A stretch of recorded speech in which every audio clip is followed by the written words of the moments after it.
Chers élèves, bonjour et bienvenue dans une nouvelle vidéo. Aujourd'hui, je vais vous présenter une leçon de grammaire adressée aux élèves de 4e année. Elle a pour objet les compléments du verbe, c'est-à-dire le complément d'objet direct, COD, et le complément d'objet indirect, COI. Commençons par observer ces deux images. Qu'est-ce que vous voyez sur la première image, celle de gauche? Je vois sur la première image les différentes étapes de croissance d'un arbre. Je peux dire aussi, les arbres passent par différentes étapes. Les arbres passent par différentes étapes. Maintenant, passons à la deuxième image.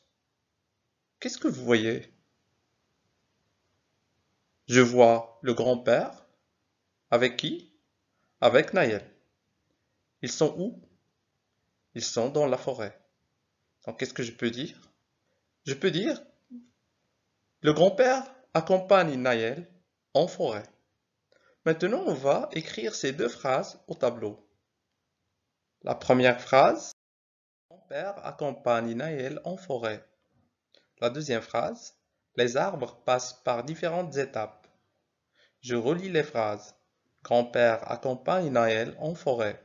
Les arbres passent par différentes étapes. Que fait grand-père? Grand-père accompagne Naël en forêt. Que font les arbres? Les arbres passent par différentes étapes. Donc les mots accompagne et passe, comment on les appelle? Très bien, on les appelle des verbes. Donc les verbes, le verbe de la première phrase, c'est accompagne. Quel est son infinitif? Son infinitif, accompagner. C'est un verbe de quel groupe? C'est un verbe du premier groupe. Très bien. La deuxième phrase, les arbres passent par différentes étapes. Le verbe c'est passe. Quel est son infinitif? Passer. C'est un verbe de quel groupe? Du premier groupe. Très bien.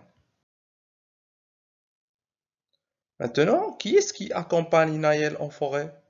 C'est grand-père. Comment on appelle grand-père? On appelle grand-père le groupe nominal sujet, c'est-à-dire celui qui fait l'action d'accompagner.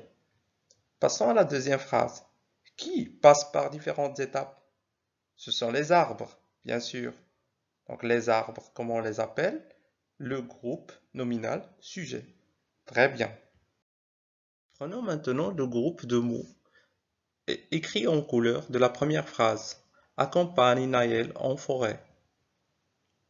Donc ce groupe de mots, il commence par quoi? Il commence par le verbe. Comment l'appelle-t-on? Très bien, c'est le groupe verbal. La deuxième phrase, quel est le groupe verbal?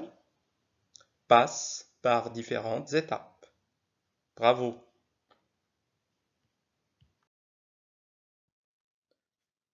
Passons maintenant à la phase je réfléchis et je manipule. Nous avons trois phrases. Lisons ces phrases. La phrase A, le grand-père accompagne les deux garçons.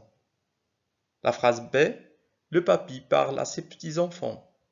La phrase C, Naël et son frère se souviennent de l'explication. Relisons les phrases. Le grand-père accompagne les deux garçons. Le papy parle à ses petits-enfants. Naël et son frère se souviennent de l'explication. Sépare d'un trait le groupe nominal sujet et le groupe verbal dans chaque phrase.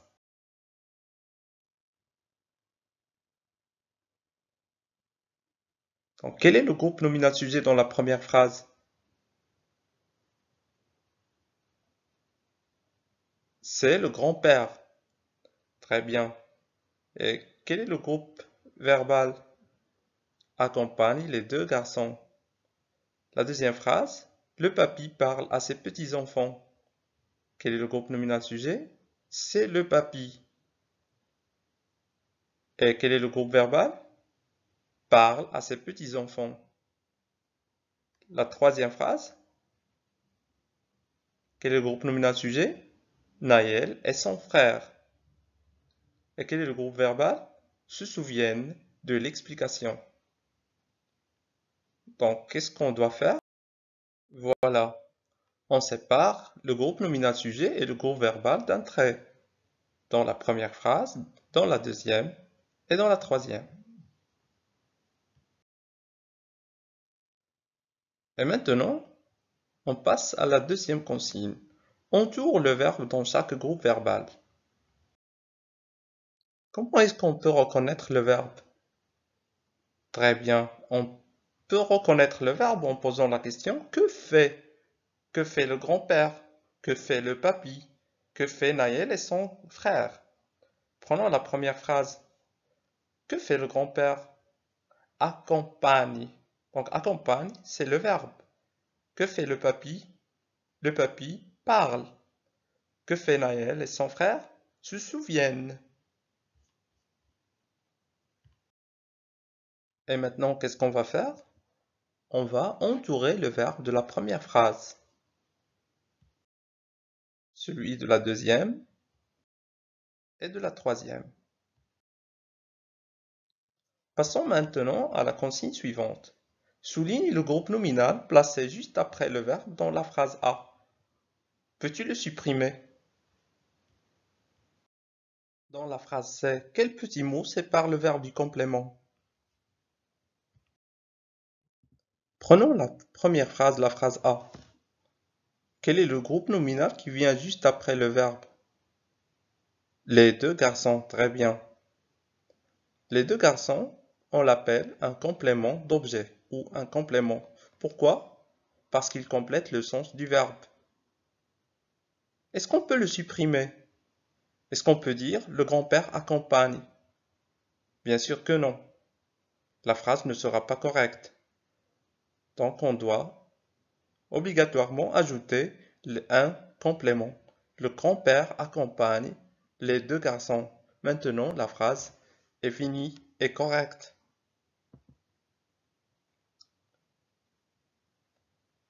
Quel est le complément dans la phrase B? À ses petits-enfants. Très bien. Dans la troisième phrase, la phrase C, quel est le complément? De l'explication. Regardez bien, qu'est-ce qui sépare? Quel est le mot qui sépare le verbe du nom ou bien du groupe nominal? Très bien, il y a un petit mot. C'est de. Le mot de. C'est une préposition.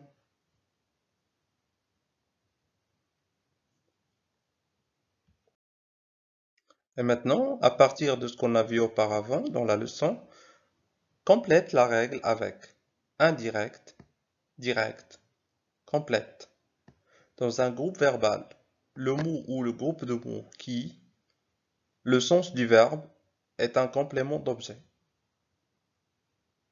Il peut être COD ou COI quand il est précédé d'une préposition à ou de. Exemple, Adam écoute son grand-père. Tu écris à tous tes amis. Très bien. Voilà. Dans un groupe verbal, le mot ou le groupe de mots qui complète le sens du verbe est un complément d'objet. Il peut être direct, COD, ou indirect, COI, quand il est précédé d'une préposition à ou de. Exemple, Adam écoute son grand-père. Tu écris à tous tes amis. Et maintenant, on va faire un ou deux exercices pour vérifier nos acquis. Premier exercice, entoure le verbe et souligne le complément d'objet direct dans ces phrases. Je lis les phrases. Yazid respecte la forêt. Nous pensons à l'avenir de cette région. Tu prends soin de ton arbre. Le garde forestier conseille les promeneurs. Quel est le verbe dans la première phrase? Très bien, pour le trouver, on doit poser la question, que fait Yazid? Yazid respecte. Donc le mot respecte, c'est le verbe. Dans la deuxième phrase, qu'est-ce que nous faisons? Nous pensons. Pensons, c'est le verbe. Dans la troisième phrase, qu'est-ce que tu fais? Tu prends. Prends, c'est le verbe. Dans la dernière phrase, que fait le garde forestier? Le garde forestier conseille. Conseille, c'est le verbe. Maintenant qu'on a trouvé les verbes, qu'est-ce qu'on doit faire? Très bien, on doit les entourer. Et maintenant, passons à la deuxième partie de la consigne. Souligne le complément d'objet direct. Quel est le complément d'objet direct dans la première phrase? La forêt. Très bien. Passons à la deuxième phrase. Nous pensons à l'avenir de cette région. Est-ce que c'est un complément d'objet direct? Non. Pourquoi? Parce qu'il est séparé d'une préposition. Très bien. La troisième phrase. Tu prends soin de ton arbre. Quel est le complément d'objet direct? Soin. Très bien. Dans la troisième phrase, le garde forestier conseille les promeneurs. Quel est le complément d'objet direct? Les promeneurs. Voilà, maintenant qu'on a trouvé les compléments d'objet direct, on va les souligner. Passons maintenant au dernier exercice. Souligne les compléments d'objet indirect dans ces phrases. Je lis les phrases. Le professeur écrit à Amzil. Il répond à son professeur. La forêt a pris feu. Les arbres abritent les oiseaux. Tu te méfies de cet animal, il est sauvage. Donc on est demandé de faire quoi? De souligner les compléments d'objet indirects. Donc pour reconnaître les compléments d'objet indirects, on doit chercher d'abord les verbes. Quel est le verbe dans la première phrase? Très bien, le verbe c'est écrit. Il est suivi de quoi? De a. Comment est-ce qu'on appelle a? On l'appelle une préposition. Donc, le complément qui commence par une préposition, c'est un complément d'objet indirect. Passons maintenant à la deuxième phrase. Il répond à son professeur. Où est le verbe? Le verbe, c'est répond. Il est suivi de quoi? De a. A avec accent. C'est une préposition. Très bien. Donc, à son professeur, c'est un complément d'objet indirect. Passons maintenant à la troisième phrase. La forêt a pris feu. Quel est le verbe de cette phrase? A pris. A pris, c'est le verbe. Donc, dans cette phrase, il n'y a pas de complément d'objet indirect. Passons maintenant à la phrase suivante. Les arbres abritent les oiseaux. Où est le verbe? Abrite. Ils abritent les oiseaux. Est-ce qu'il y a une préposition? Non. Donc, il n'y a pas de complément d'objet indirect. Et enfin, la dernière phrase. Tu te méfies de cet animal, il est sauvage. Où est le verbe? Tu te méfies. Te méfies, c'est le verbe. Il est suivi de quoi? Il est suivi de la préposition de. Donc, de cet animal, c'est un complément d'objet indirect. Alors, qu'est-ce qu'on doit faire maintenant? On doit faire les compléments d'objet indirect. Voilà. C'est tout pour aujourd'hui. Merci pour votre attention et à très bientôt.